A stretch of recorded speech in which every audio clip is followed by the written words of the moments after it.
Sagantaan kun kan isinii dabru ana Olaanaa Hassaniini. Sagantaa kana keessatti barnoota xiinsammuutii fi haala ittiin if kunuunsinu sagantaa jettu kuta kutaan dabarsaa jirra. Sagantaa keenya nu hordofaan afeerraa teenya.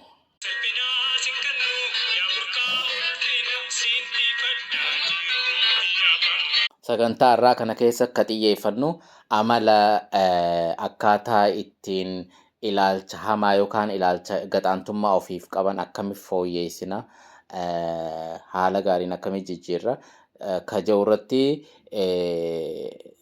waa 5 takka 2 3 jeetiin dhiyeessee ture. San irratti har'a lammaffaarra jirra. Na hordofaan afeerraati. Hanga xumura sagantaa tiyyaa na wajjin tura. Sagantaa irraa keessatti waan hin xiyyeeffadhu akkaataa ittiin mokkorama yookaan namaan ofirraa xabiyaa ofirraa of ittisuutii fi akkasumatti qeeqa keessoo akkamitti fuuldura isaa dhaabbanna, akkamitti ofirraa ittisna, akkamitti jechuudha irratti xiyyeeffanna kutaa lamataa. Kutaa lamataa kana keessatti maal akkamitti haala kamiin kana godhuu dandeenya, fuuldura dhaabbachuu dandeenya. Tokko qeeqa keessoo kan keessa keenya keessaa iyyu yeroo takka takka haala tokko tokko kajachuu barbaadu kisee jechi sun jabaasittee keessa keessoo kee keessa akkan dubbanne dhiibbaa si godhe yeroo san maal godhuu qabna? Xiyyeeffannaa keessoo sun beekumtii kennuufii qabna jechuudha. Dhiiroo wanni niin jedhu kun yooniin haala kana hiriyaa kiyyaaf jee wanni kun jabaadha moo yaadni kun laafaadha yaada jedhu adda baafachuu qabna jechuudha. Akkas godhuu qabna. Lamada qeeqa keessoo kana adda baafnee hubachuu qabna.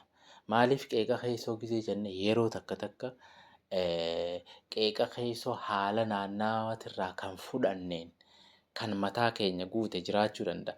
Kan uumamaa mataa keenya keessa jiraachuu danda'a. Sun keessaan akka nu duraa waliin hin dhooyne adda baafannee hubachuun dirqama jechuudha.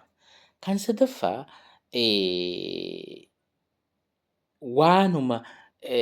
waanni goonu kanaa chaaleenji goonu kana waan silaa fuuldura dhaabbannu kana barachuu qabna. Wanni kun sirriidha. Adeemsiniin ichi jiru kun sirriidha jennee hubachuu danda'uu qabna. Yoo kun sirriin taane kana godhuudhaaf maaliin godhuu qaba? Egaa amma fakkeenya yaada tokko ni jira mataa kee keessa. Yaadni sun kan qeeqa keessootirraa dhufe ta'uu danda'a. Kana ittisuudhaaf maaliin godhuu qaba? Yaada jiru kana uumuu danda'uu qabna jechuudha. Fuuldura dhaabbachuu qabna. Deebisaa saniif jechuudha. Kan afuraffaa waa hunda arraata gaariin jechoota gaariin deebisuu danda'uu qabna. Akkasitti haala gaaroominaa maal godhuu qabna? Practice gilgaa waanni irra deddeebinee ifiif barachuu qabna jechuudha. Fakkeenyaaf haala akkamii jechuudha? Amma fakkeenyaaf har'a waan gaariin dalage sirrittiin dalage yoo jenne amma fakkeenyaaf takkaa'oo hanqaan danda'u tattaafadhee dalage yoo jenne waan gaariidha jedhe. Takkaa'oo kalaqa uumamuun waan jiraate kalaqa yoo nu uumes kalaqni yeroo takka takka ni uumama jennee haala sun sammuu keenyaaf himuu danda'uu qabna. Maal jechuudha? We are not perfectionist. Irra guddaa harka 100% miti. Isaaniif jecha haala sun sammuun keenya akka baru, kalaqninis akka jiru, irraa deebi'uunis akka jiru akka baru godhuu dirqama jechuudha. Saniif jecha waan gaariin bakka buusuu qabna jechuudha. Saniif jecha yeroo takka takka ammaasoo kan shanaffaa wooma mokkoraa goonu tanaa maal godhuu qabna? Adda baasuu danda'uu qabna. Fakkeenyaaf nama bileem godhuu, nama kaan cufuu fi akkasumatti isaa badaba haasaa hin taane heddummeessuu kun cufti maal sii godha? Kun maal sitti uuma? mataansaa san ofirratti beekuu qabda jechuudha. Maal jechuudha?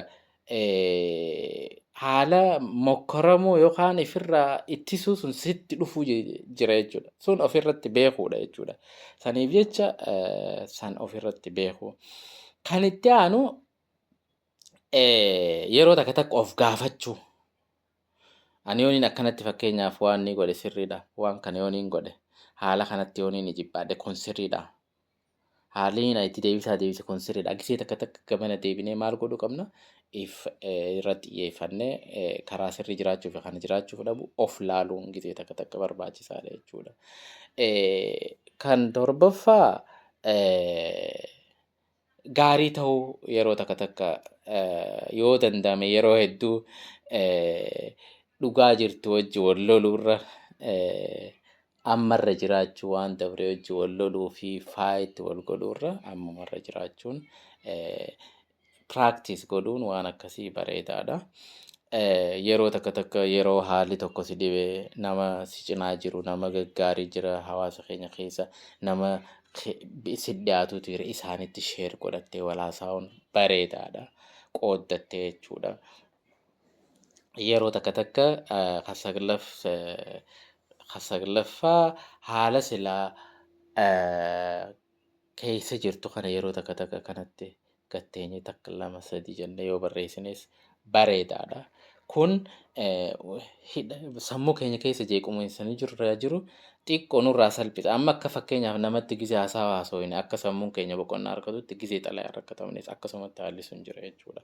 Saniif jecha maayyii irratti kan hin jedhu obsa qabaachuudha. Wanni cuftinuu guyyaa tokkotti hin jijjiiramtu. Amma nuti muuxannoon silaa amma jennutu guyyaa tokkotti hin jijjiiramtu. Saniif jecha adeemsaan akka jijjiiramtu waan ta'eef jecha wanni takka illee nuti akkatti hin jijjiiramtu jennee sammuu keenyaaf himne obsaan deemuudha jechuudha. Saniifuu sagantaan keenya kaarraa kana fakkaata waan nu hordoftaniif hedduu galatoomaa nageette.